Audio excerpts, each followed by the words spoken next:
बिस्मिल्लाहिर्रहमानिर्रहीम। अस्सलाम वालेकुम नाज़रीन, आप यूट्यूब चैनल देख रहे हैं, मैं इमरान खान हूँ। नाज़रीन, ये खबर बहुत ज़्यादा चल रही है, रोला पड़ा हुआ है और ज़्यादातर PMLN के लोगों ने इसके ऊपर शोर मचाया हुआ है कि डील हो गई, इमरान खान साहब की डील हो गई। अभी तो इमरान खान साहब बाहर भी नहीं आए, उनका चेहरा भी नज़र नहीं आया और उनकी किसी ने आवाज़ भी नहीं सुनी, तो डील कैसे हो गई? मामला ये है कि PMLN को ये दिखाई दे रहा है कि अब केसेस एक एक करके ख़त्म हो चुके हैं और निज़ाम इतना ज़्यादा एक्सपोज हो गया है कि मज़ीद गुंजाइश बाकी नहीं रही। हर चीज़ जो है जब वो अपनी पीक पे जाती है तो उसके बाद उसको नीचे आना पड़ता है, क्योंकि पीक मैक्सिमम जगह को कहते हैं, उससे ऊपर तो आप चढ़ नहीं सकते। तो जो कुछ पाकिस्तान तहरीक इंसाफ के साथ होना था वो हुआ, लेकिन उसके बाद कानून ने अपना रास्ता बनाया। जो एस्टीमेट था पाकिस्तान के अंदर ताकतवर हलकों का या PDM की जमातों का, वो यही था कि अगर पाकिस्तान तहरीक इंसाफ को इलेक्शन में शिकस्त दे दी गई तो बड़े आराम से हुकूमत बना ली जाएगी और फिर ये बिल्कुल नीचे बैठ जाएंगे। इनके अंदर खौफ पैदा हो जाएगा तहरीक इंसाफ के लोगों में और ये सोचेंगे अब 5 साल तक ये हुकूमत है, अब हम क्या कर सकते हैं। लेकिन हुआ ये कि 8 फरवरी को सारे अंदाजे उल्टे हो गए और उस दिन जो मोमेंटम बना वो अभी तक टूट ही नहीं रहा। जबकि जो इदारे, ब्यूरोक्रेट्स या अदलिया, वहाँ पे भी एक अंगड़ाई ली और उन्होंने भी जागना शुरू कर दिया और वहाँ से ये खबरें आना शुरू हो गई कि वो अपनी स्पेस को रीगेन करना चाहते हैं। लिहाजा जो भी इस सारी सिचुएशन को हैंडल करने वाले लोग थे उनके लिए मुश्किलात बढ़ गई। अब ऐसे में एक वक्त ये आना था कि केसेस एक एक करके ख़त्म होते चले जाते। अब इस वक्त इमरान खान साहब तोशाखाना के एक भोंडे से केस के अंदर हैं, बेशुमार लोग हैं, बल्कि जो आपका इस वक्त नैब का चेयरमैन है उसने भी तोशाखाना से तोहफे लिए हुए हैं। नवाज शरीफ साहब ने बेशुमार लिए हुए, गाड़ियाँ ली हुई हैं नवाज शरीफ ने, आसिफ अली जरदारी ने, बाकी लोगों ने। गाड़ी तो अलाउड ही नहीं है, आप ले ही नहीं सकते, तो वहाँ कोई इंक्वायरी नहीं है। लेकिन इमरान खान साहब को तोशाखाना के तोहफे के ऊपर जो पैसे देकर लिया हुआ है, अभी फिर एक दफ़ा जेल में रखा हुआ है। भोंडा का केस है। दूसरा 9 मई वाला जो है रिमांड, वो वैसे ही कलअदम हो गया है। तो अब इमरान खान साहब को अंदर रखना बहुत मुश्किल होता चला जाएगा। बहुत मुमकिन है कि 30 जुलाई का टाइम दिया गया है जज साहब की जानिब से कि तहरीक इंसाफ के जो वकला हैं वो अपनी इजरा मुकम्मल करें, अपने दलाइल मुकम्मल करें, क्योंकि उसके बाद फिर जो अलकादर यूनिवर्सिटी वाला केस है उसमें फ़ैसला दिया जाएगा।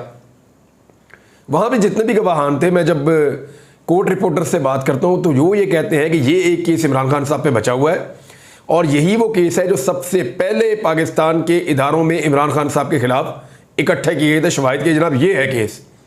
लेकिन उस वक्त भी इस केस में बहुत बड़े बड़े लकूनास थे, आज भी है। जितने गवाहान के बयानात लिए गए हैं वो बयानात जाकर बदल गए अदालत में। परवेज़ खटक साहब का बयान है, एग्जैक्टली वो बयान नहीं है जो परवेज़ खटक साहब ने बयान दिया था इन्वेस्टिगेशन में, प्रोसिक्यूशन के बाद जो स्टेटमेंट था। लेकिन जब उन्होंने अदालत में जाके बयान दिया तो वो कुछ और था।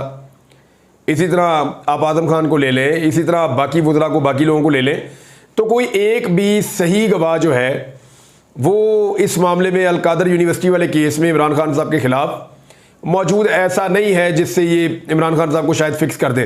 लेकिन बहुत मुमकिन है कि जेल ट्रायल का ये रिकॉर्ड है कि जेल में जब भी ट्रायल हुआ, इमरान खान साहब को सज़ा हुई, तो मुमकिन है उनको सज़ा हो जाए। लेकिन अगर उन्हें सज़ा हो भी जाती है तो वो आमिर फारूक साहब के खिलाफ एक रेफरेंस दायर कर चुके हैं, वो अपील में जाएंगे इस्लामाबाद हाई कोर्ट में, आमिर फारूक साहब सुन नहीं पाएंगे, तो फिर जिसके बाद भी ये केस जाएगा वहाँ इंसाफ हो जाएगा। बाकी सारे जजेस जो हैं वो अपनी स्पेस को रीगेन करना चाहते हैं कि जनाब हमने इंसाफ देना है। तो इमरान खान साहब को अंदर रखना ज़रा मुश्किल है। बाज़ दोस्त जो है वो टाइम देना शुरू हो गए हैं। मैं टाइम तो नहीं दे सकता क्योंकि पाकिस्तान में कोई आप कुछ कह नहीं सकते, हालात कभी एकदम ऊपर एकदम नीचे हो जाते हैं। लेकिन PMLN की फ्रस्ट्रेशन को देखकर मैं ये महसूस कर रहा हूँ कि अब इमरान खान साहब के बाहर आने का टाइम करीब है। ये नहीं अचानक कहते हैं गद्दारियों के मुकदमे बनाएंगे, अचानक कहते हैं आर्टिकल 6 हम लगा देंगे, अचानक कहते हैं कि पार्टी बंदी लगाएंगे, कभी कहते हैं नहीं जी हमें मुज़ाकरात करने हैं तहरीक इंसाफ से, मिन्नतों और तरलों पे आ जाते हैं कि जी आए जी हमारे साथ मुज़ाकरात करें। फिर ये कहते हैं जी नहीं आप तो डील करके आ रहे हैं बाहर, आपकी डील हो रही है। ये जो सारी कहानियाँ और अजीब अजीब किस्म की चीज़ें और कन्फ्यूजन हो रही है, इसका मतलब है PMLN एक मरतबा फिर बौखलाहट का शिकार है। वैसे तो पिछले 2-2.5 साल से ये बौखलाहट से बाहर ही नहीं आ रहे। जब से इमरान खान साहब की हुकूमत गिराने का अमल इन्होंने शुरू किया है तब से अब तक ये पीपल्स पार्टी के हाथों में खेल रहे हैं। फ़र्ज़ करें कि किसी दिन पाकिस्तान पीपल्स पार्टी अपना हाथ खींच लेती है और इख्तलाफात की खबरें मौजूद हैं, ऐसा नहीं है कि इख्तलाफात नहीं है।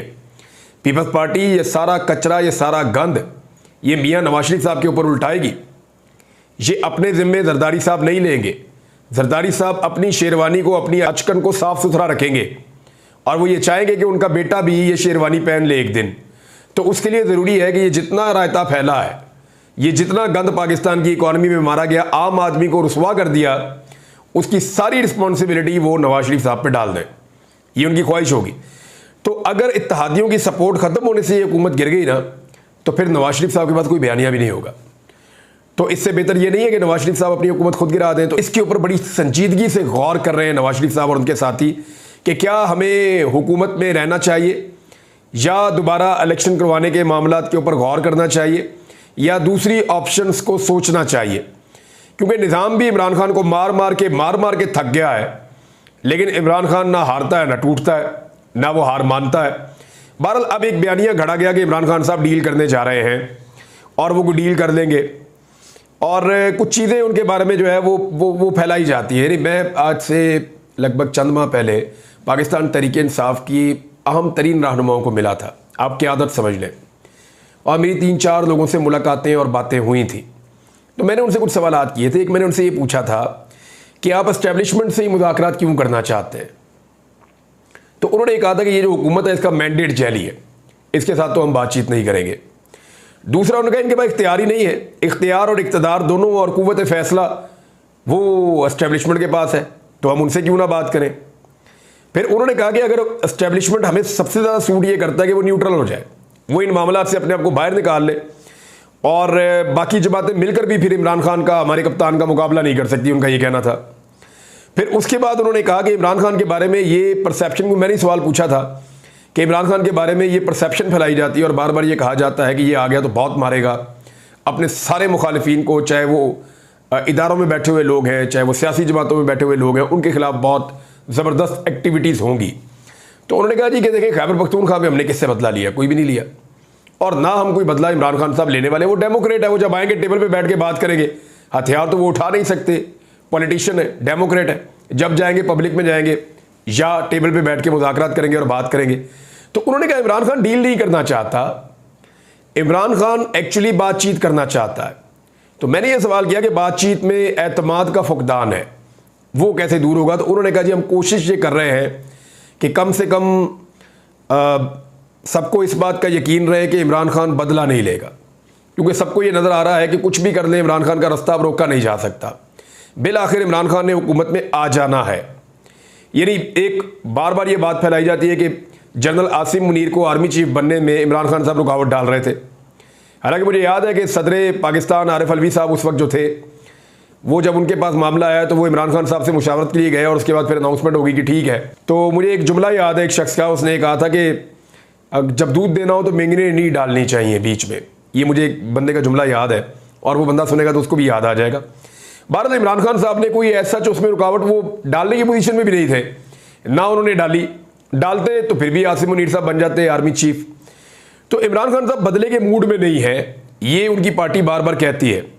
बल्कि इस वक्त उनके बकौल इमरान खान साहब को फिक्र इस बात की है कि जितने हालात बिगड़ गए हैं, पाकिस्तान के दाखिली मामलात हों, पाकिस्तान की इकॉनमी के मामलात हों, बढ़ती हुई दहशतगर्दी के मामलात हों, जो पोलराइजेशन हो गई है बहुत बड़े पैमाने पे, जो बलूचिस्तान में और खैबर पख्तूनख्वा में हो रहा है, इस पे उन्हें बहुत फिक्र है इमरान खान साहब को। और वो ये कह रहे हैं कि हर गुजरते दिन के साथ चीज़ें मज़ीद मुश्किल होती चली जा रही हैं।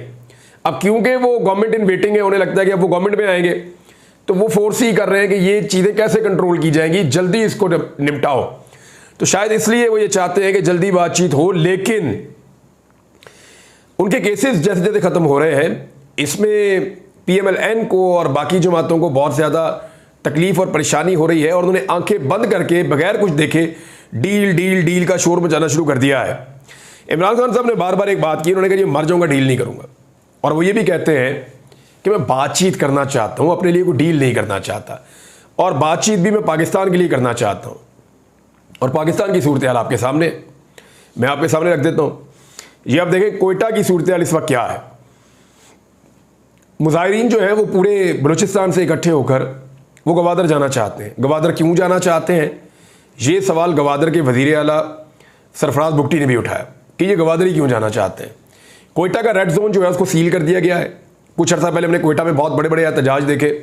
मारंग बलोच साहिबा इस वक्त बलूचिस्तान के नौजवानों की एक आवाज़ बनी हुई है, नौजवान बहुत बड़ी तादाद में उनको फॉलो करते हैं और वो बलूचिस्तान के हुकूक के लिए उनके पीछे चलते हैं। इसी तरह जो मंजूर पश्तीन है वो खैबर पख्तूनख्वा में बहुत बड़ी तादाद में नौजवानों को लीड करते हैं। लेकिन गौर कीजिए, ये सारे नौजवान वो हैं जो मायूस हैं रियासत से, चाहे वो बलूचिस्तान में है, चाहे वो खैबर पख्तूनख्वा में है। इवन पंजाब में भी ऐसे लोग हैं जो मायूस हैं रियासत से, कि रियासत उनके लिए वो नहीं कर रही जो रियासत को करना चाहिए था। और उस मायूसी की वजह से उनके बयानात भी सामने आते हैं, उनका रद्द-ए-अमल भी सामने आता है।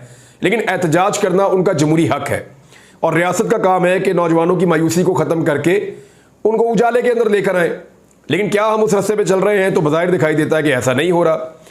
अब अगर आप ये देखें कि बलूचिस्तान में अभी क्या सूरत हाल है, इवन खैबर पख्तूनख्वा से कुछ वीडियोज़ और ऑडियोज़, कुछ पैगामात इस तरह के मिल रहे हैं कि वहाँ पे भी लॉ एंड ऑर्डर की सिचुएशन है और 2-3 जगह रिपोर्ट हो रही हैं। ये बड़ा अनफॉर्चुनेट है। देखिए, ये वक्त है जो सियासी कुव्वतें हैं उनको मुत्तहिद करके मजबूत करने का, ताकि वो इन मसाइल पे काबू पाएँ। जो अवामी मुंतखब नुमाइंदे हैं उनको मौका दिया जाए कि वो जाएँ और जाके, जैसे अली अमीन गंडापुर खैबर पख्तूनख्वा के वज़ीर आला है, वो फ़ौरन पहुँच गए, मुजाहिरीन के बीच में पहुँच गए। यानी पहले उन्होंने वेट किया, रेस्क्यू किया, मुज़ाकरात करवाए, अपने पास बुलवाया, जरगा पूरा, उनकी बातें सुनी, फिर एपेक्स कमेटी के अंदर रखी। फिर अली अमीन गंडापुर साहब पहुँच गए बन्नू। वहाँ जाके जो उन्होंने धुआंधार खिताब किया, जो बातें उन्होंने की, और उन्होंने उनका जो मुजाहिरीन का अपना एक झंडा है अमन सफ़ेद रंग का, वो उन्होंने अपने सर पे बांधा। अली अमीन गंडापुर ने नहीं करने देंगे ऑपरेशन। अपने लोगों के साथ खड़े हो गए। तो जो पॉलिटिकल लोग होते हैं वो लोगों के मिजाज के मुताबिक चलते हैं और लोगों को कंट्रोल करना जानते हैं। तो ये क्वालिटी कभी भी किसी और में हो नहीं सकती। ताकत के ज़रिए से लोगों को कंट्रोल नहीं किया जा सकता, जहानत के ज़रिए से और लीडरशिप के ज़रिए से लोगों को कंट्रोल किया जा सकता है।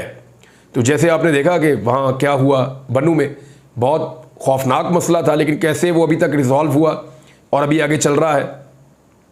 गंडापुर ने एक और भी स्टेटमेंट दिया, लेकिन पहले मैं आपको बताऊं कि जब ये जा रहे हैं सारे गवादर के लिए तो रास्ते बंद कर दिए गए बलूचिस्तान भर से गवादर जाने के लिए। कराची से आने वाला रास्ता भी, कोयटा से जाने वाला रास्ता भी, और जगहों से भी। तो फिर अब ये बलोच हैं, वो रास्ते जानते हैं, वो कई कच्चे रस्तों से, दूसरे रस्तों से गवादर पहुँचने की कोशिश कर रहे हैं। मारंग बलोच साहिबा जो है वो गवादर पहुँच गई। अच्छा, उनका ये कहना है कि हम बलूचिस्तान के वसाइल के लिए और बलूचिस्तान के हुकूक के लिए हम निकले और हम आवाज़ उठा रहे हैं, और जो हमारा साहिली शहर है गवादर, हम वहाँ पर आए हैं। अब सरफराज बुगटी साहब ने पूछा कि ये गवादर क्यों है, तो मैं आपको बता देता हूँ। गवादर में इस वक्त बहुत सारी चाइनीज़ कंपनीज काम कर रही हैं। गवादर इस वक्त ऑलमोस्ट, क्योंकि मैंने जब विजिट किया 2022 में, तो मैंने देखा कि वहाँ के तकरीबन सारे प्रोजेक्ट चाइनीज़ कंट्रोल कर रहे हैं। वहाँ पे बहुत बड़ी तादाद में उनके इंजीनियर्स हैं, उनके वर्कर्स हैं जो वहाँ काम कर रहे हैं।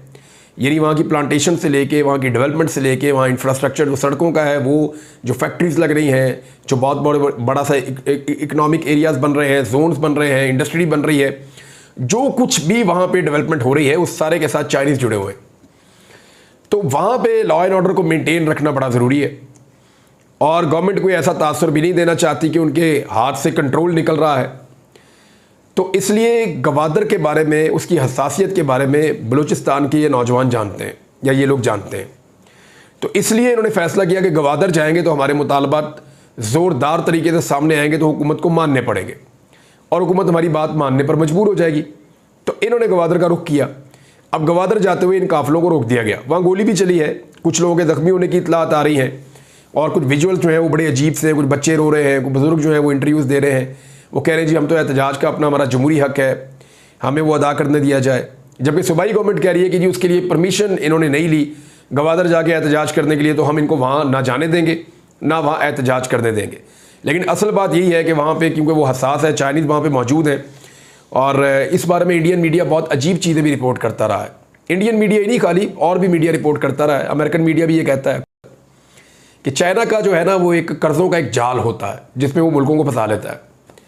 अब इस वक्त 2 मुल्क हैं, पाकिस्तान और अंगोला, ये 2 मुल्क हैं जो बहुत बुरी तरह जकड़े हुए हैं। बांग्लादेश जो है वो भी इसी ट्रैप में आ गया था, लेकिन बांग्लादेश का जो चट्टागंग का एक पूरा वो पोर्ट है उसके ऊपर चाइना की नज़र थी, और उस पर बड़ा कंपटीशन चलता रहा। फिर इंडिया को एक कामयाबी मिली, वो एक लंबी कहानी है, लेकिन चाइना जो है वो श्रीलंका का एक बड़ा ज़बरदस्त एक पोर्ट है, हेमंगटोटा, और आपने मैचेस में वो देखा होगा शहर। तो वो जो श्रीलंका का पोर्ट है वो 99 ईयर्स की लीज पे चाइनीज़ कंपनीज ने ले लिया है,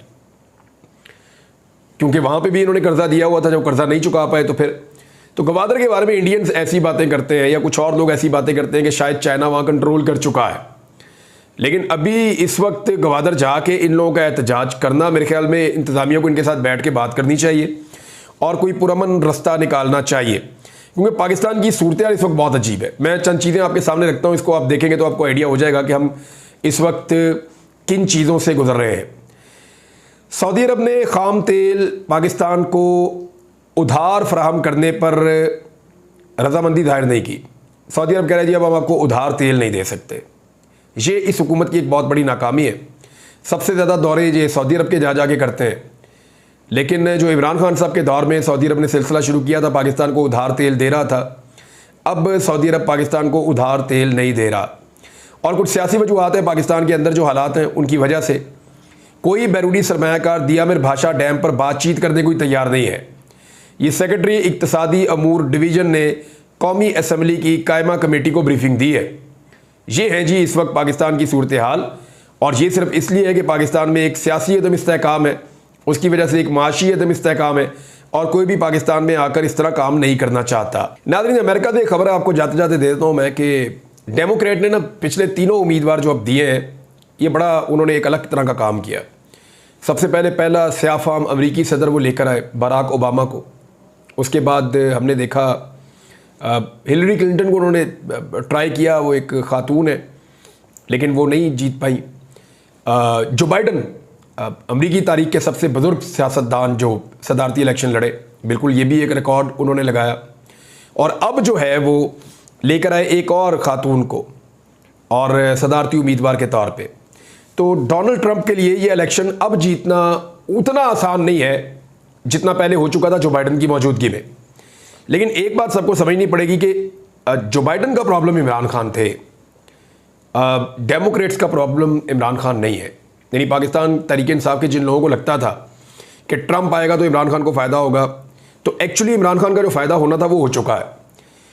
ऐसा लगता है कि अमरीकी सदर जो बाइडन को कोई प्रॉब्लम था इमरान खान साहब से, और उसका एक बैकग्राउंड भी है, फिर किसी दिन डिस्कस करेंगे। तो वो जो अमरीकी सदर जो बाइडन का एक प्रॉब्लम था वो क्योंकि अब सदारती उम्मीदवार नहीं है और चंद माह के मेहमान हैं, तो इसलिए ये वाला एलिमेंट तो अब ख़त्म हो गया। अब डेमोक्रेट्स जीते या रिपब्लिकन्स जीते, चीज़ों में ज़्यादा फ़र्क नहीं होगा। लेकिन ट्रंप का बहरहाल फिर भी इमरान खान साहब से एक ताल्लुक़ एक अलग किस्म का है, लेकिन फिर भी मेरे ख्याल में पाकिस्तान के फ़ैसले पाकिस्तान को करने चाहिए। अब तक लेते हैं, अपना ख्याल रखिएगा, अपने इस चैनल का भी। अल्लाह हाफ़िज़।